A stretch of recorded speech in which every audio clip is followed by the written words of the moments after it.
Well, good evening. Just looking at John chapter 16. I went and read quite a bit, and I want to start off with verse 17. I'm just going to read it. Then I have another little section that I'm going to read. In verse 17 of John chapter 16, Jesus was doing the talking here. It says in verse 17, "Then said some of his disciples among themselves, What is this that he saith unto us? A little while, and ye shall not see me, and again a little while, and ye shall see me. And because I go to the Father." They said, therefore, What is this that he saith, a little while? We cannot tell what he saith. Now Jesus knew that they were desirous to ask him, and said unto them, Do ye inquire among yourselves of what I said? He's basically asking a question here. You don't understand? You don't get what I'm saying to you? Then if you go up to verse 29, it says that the disciples here said unto him, Lo, now speakest thou plainly, and speakest no proverb. See, Jesus spoke in simple terms. And if you go back and you read in verse 19 all the way down to verse 28, you will hear the simplicity of Jesus' words. But then his disciples should have been with him a good while, and they should have known about Jesus and the mission that Jesus was on, and information that they had firsthand knowledge of. But in verse 29, his disciples said unto him, Lo, now speakest thou plainly, and speakest no proverb. What he's saying is, speak plainly to us now, and don't speak no parable. Just tell us what you want us to know. It would be almost sort of like somebody would be saying, get to the point. I remember doing a message. I don't remember when it was, but I had a man to contact me, and he was a little bit ugly. And he sort of hit me upside the head, sort of, you need to get to your message. You don't need to talk so much at the beginning. You need to get to your message. Well, I wasn't angry about that. I have a certain way that I bring a message, and maybe to him that was a little bit, I wasn't hurrying enough. And that's basically what they're saying here when they said to Jesus plainly, and speakest no proverb, or speakest no parable. We want to hear what you have to say. And then in verse 30 it says this, Now are we sure that thou knowest all things. See, they've been with Jesus a long time. They had been with Jesus about 3 of the years. And see, in this next chapter in 17 is when Jesus is beginning to pray. He's beginning to pray to God the Father for the disciples that were going to hear Jesus pray. And what they are admitting to now we are sure that thou knowest all things. Why do you think it took them 3 years to recognize that Jesus knew all things? Did Jesus try to teach them? Did he try to show them? I believe he did. I believe it's like a lot of times that there's times that we don't want to learn. And what he's saying here is, and needest not that any man should ask thee, by this we believe. Now what that means is, you don't need anyone else to ask you. Because we're the ones that are saying that we know you are from God. And you don't need nobody else to ask you. But then he goes on to say, by this we believe that thou camest forth from God. We believe that you come from God. All the things that you've talked about, all the times of the red letters that you find in John chapter 15, you notice that it's all red letters. From the time that it left chapter 14, most of all these letters in 14 are red letters. All of 15 is red letters.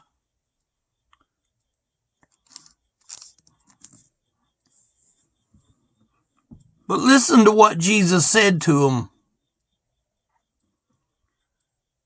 Jesus answered them, do you now believe? Now, why would Jesus ask them that? Was he doing it for Jesus to find out if they did believe? Why would Jesus ask them, do you believe? Like this verse here is saying, do you now believe? Was he trying to make sure that they believed? You notice one thing here, you notice that they did not answer. Jesus didn't give them time to answer. Jesus asked a question of them, do you now believe? Do you believe that I come from God? They said they did, right up there in that verse above. Now we are sure that thou knowest all things, and needest not that any man should ask thee. By this we believe that thou camest forth from God. See, they're the ones that admitted that. They admitted that nobody else, no other man needs to ask you who you are, because we now believe, after we've heard all these words from John 14, John 15, all the way over to where we are right now, they finally realize that, they know that this is Jesus. And Jesus was very patient with them all through this reading. If you go back and you read all of chapter 16 and all of chapter 15 and the half of the chapter 14, you will see that Jesus was patient with them. But then Jesus answered them, do you now believe? Do ye now believe? And listen to what Jesus said to them. He didn't allow them to answer. He's assuming that they now do believe. But listen to what he says. Behold, anytime you hear the word behold in the Bible, it means to listen up. Behold. He's wanting to get their attention. Behold. Behold, the hour cometh. The hour that cometh is talking about the time that Jesus was going to go in front of Pilate. And he was going to be whipped brutally. He was going to be mocked. He was going to be chastised. He was going to be made fun of. People who doesn't want Jesus to get away, they want to let Barabbas go. Jesus is going to be chained up on the outside and whipped 39 times. He's going to end up being convicted, even though he did no wrong. He was going to end up having to tote the cross out of the city and up the hill to take the cross to Calvary. It was a place that no doubt Jesus saw many times during his lifetime. Even when he was little, he saw that hill that was called the hill of death.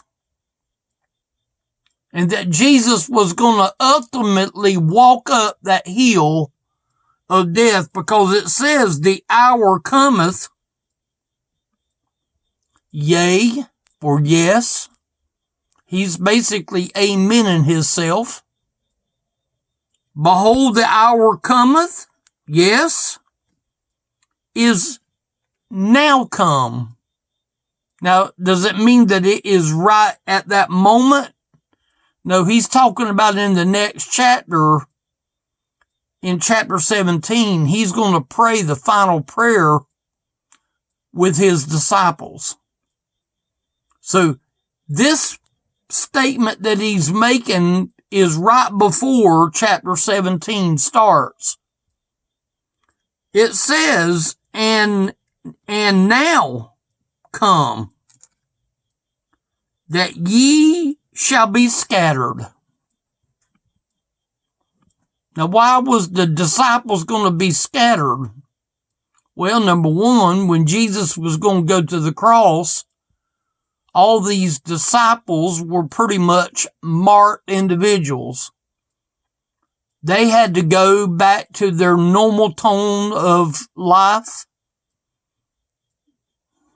You might as well would say they had to get out of Dodge in order for them to save their own neck.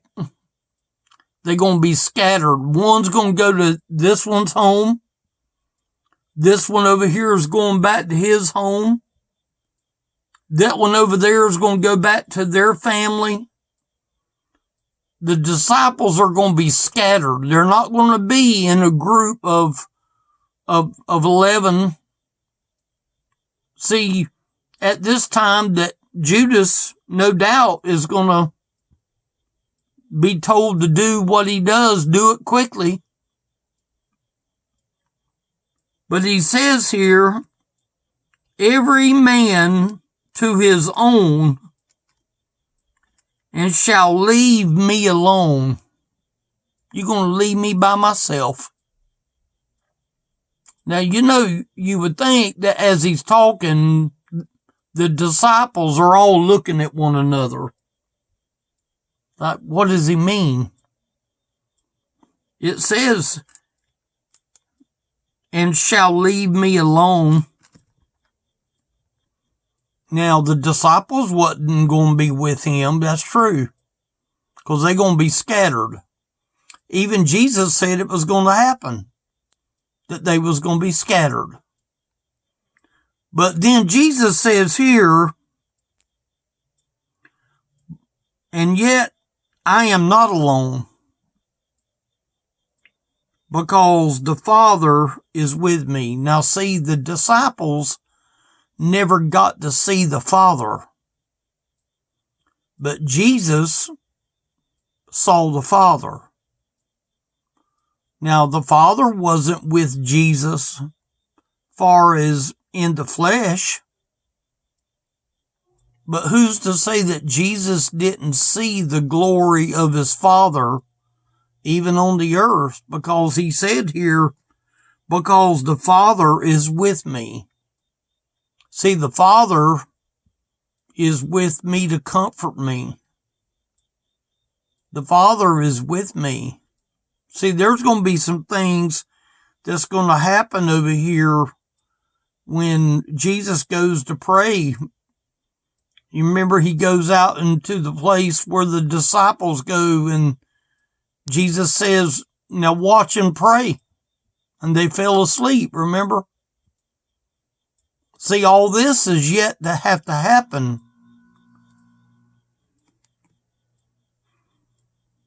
But I am not alone, because the Father is with me. Now listen to what verse 33 says. These things I have spoken unto you. Now he's just, they even said, speak to us and don't speak a parable. Jesus is basically just talking regular talk right here. These things have I spoken unto you, that in me ye might have peace. In me. Now, was them disciples in the Lord? Did they know the Lord? Well, Peter was going to deny him. Judas was going to turn him in. Judas was going to betray him. But it says here that in me ye might have peace. You know the reason why there's so many people without peace today? Because they don't know Jesus. They don't have a clue of who Jesus really is. And then it says, in the world ye shall have tribulation. And you know what? We saw tribulation today. I watched the news a lot today. And sad to say, there was 13 U.S. servicemen killed. Killed in action. Because of stupidity. But you know what? The Bible even said, in the world ye shall have tribulation. And you know what? The day after this video is made, and after this video is up and running, and after this video is placed where it needs to go for people to watch it, there's going to be more trouble. There's going to be more tribulation. And it's only going to be worse. We're not done with the trouble. We don't know the tribulations of tomorrow. You don't know the tribulations of tomorrow. These men right here did not know the tribulation that waited on Jesus. Did they really understand that Jesus was going to go to a wooden cross and have to tote a wooden cross and be whipped and beat and mocked and nailed to that tree, wearing the crown of thorns, and getting there and being literally tormented But yet Jesus is still willing to save. Even on the old wooden cross, he's still willing to save one of them thieves that finally admits that when the thief said, Lord, remember me. When you come into your kingdom, remember me. Don't forget about me.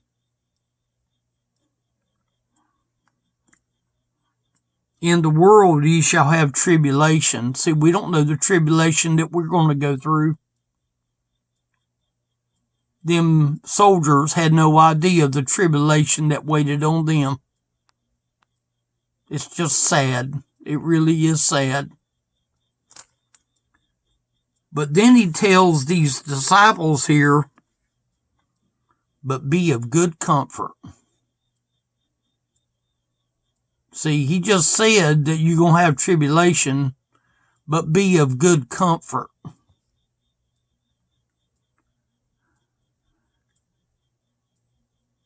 Be of good cheer. I have overcome the world. And you know what? If you're in the Lord today, you can overcome the world. Because the next verse down in chapter 17 is Jesus was beginning to talk to his Father.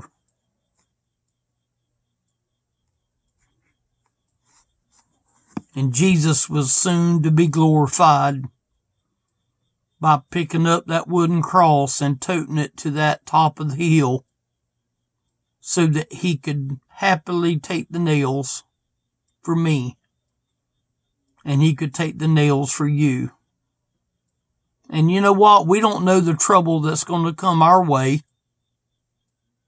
Does he want us to trust in him? What if Jesus was to ask you the question, do you now believe?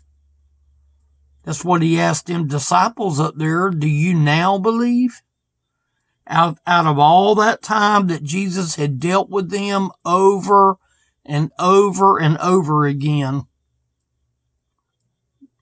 Jesus ends his message to them in a sense. Do you now believe? How about you tonight? Do you now believe? There's many a person that says they're Christian, but they have never invited Jesus to live inside them. The Bible says, for whosoever shall call on the name of the Lord shall be saved. What you might need to consider doing is asking yourself that question. What if Jesus was to come to you? Do ye now believe? What if he was to ask you that question? Do you now believe? What would you say to him? Oh, yeah, Jesus, I believe because I'm a good church member. No, that won't get you nowhere. Do you now believe that he lived and he died and he rose again? Do you believe that he is on the right hand of God the Father tonight? Do you believe that he's making intercession for you this very night? It's a question that you need to ask yourself. You need to make sure that you ask yourself that question. Elderly Ministry is the website here. You can go there and download the phone number. Please leave a message when you call, and I'll be sure to get your number. Just leave me your number, leave me a message that you want to talk, and I'll be more than glad to talk with you. You can also reach me on YouTube. There's a phone number on YouTube on the About Us. There's also a phone number at the bottom of the most current videos. You'll see a phone number there. Any of the videos you click on will have the YouTube, and you'll be able to get the number there. And the number's listed. So, by all means, give me a buzz if I can do anything to help you. What if Jesus was to ask you, do you now believe? It's time for you to know. It's getting high time for you to know. Thank you.